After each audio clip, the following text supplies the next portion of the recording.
Good day to you. I hope you are doing well. My name is Abyong Kalo, and I would like to welcome you to Pathways of Hope. This is a ministry to share the daily gospel readings. And today, Friday, the gospel is taken from Mark chapter 12, verses 28 to 34.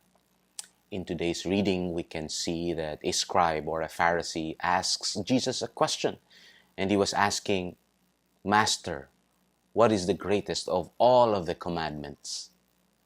And Jesus replies with an impeccable rabbinic answer by quoting two texts from the Old Testament or from the scriptures, one from Deuteronomy and the other one from Leviticus.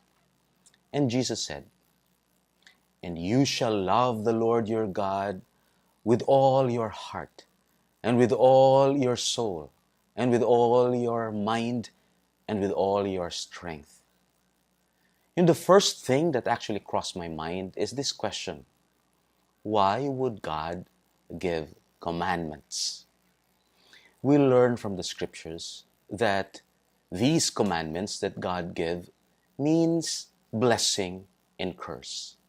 If you follow the commandments, you will be blessed. Otherwise, you will be cursed.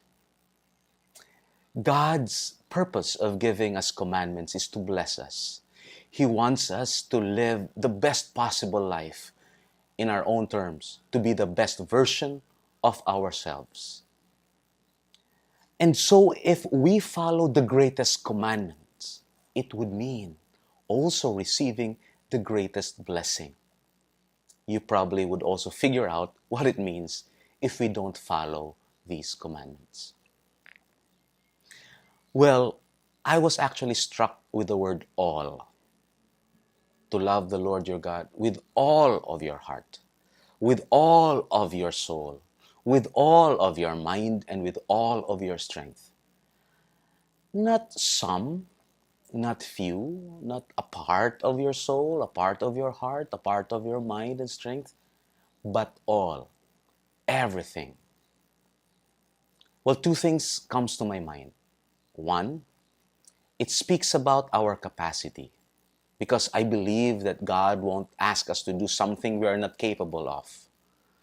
And it gives me consolation because, being able to love with all your heart is unimaginable, yet we are capable of doing that. The other thing is this: it also speaks about who God is. First and foremost, it is God who loves us with all of His heart, with all of His mind, with all of His soul, with all of His strength. He did not even spare His Son, Jesus, for us. He gives everything to us. But what does it mean to love God with all of your heart? It means your life. Heart is the center of our life. Physically, it pumps the blood all over our bodies. It means all of who we are.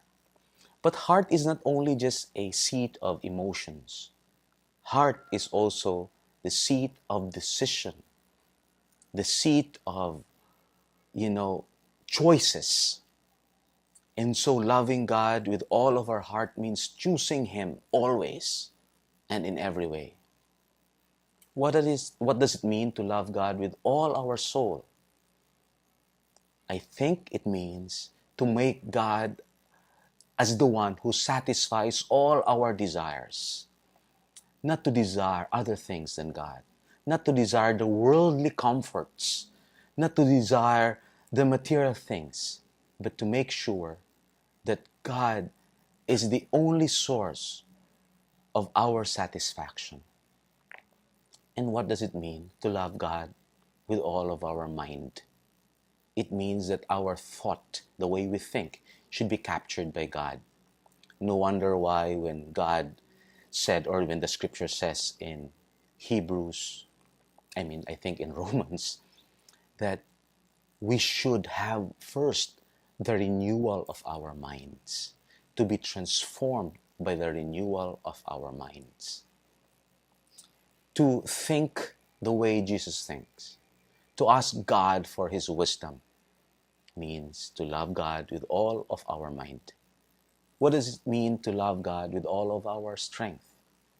It means to love God with all of our resources, our time, our gifts and talents, and even our material resources.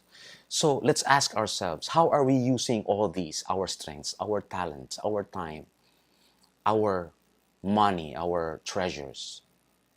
Do they really reflect the glory of God? Do they reflect our love of God? My dear friend, during this Lenten season, let's ask for that special grace, the grace to love God with everything that we are and everything that we have. God bless you.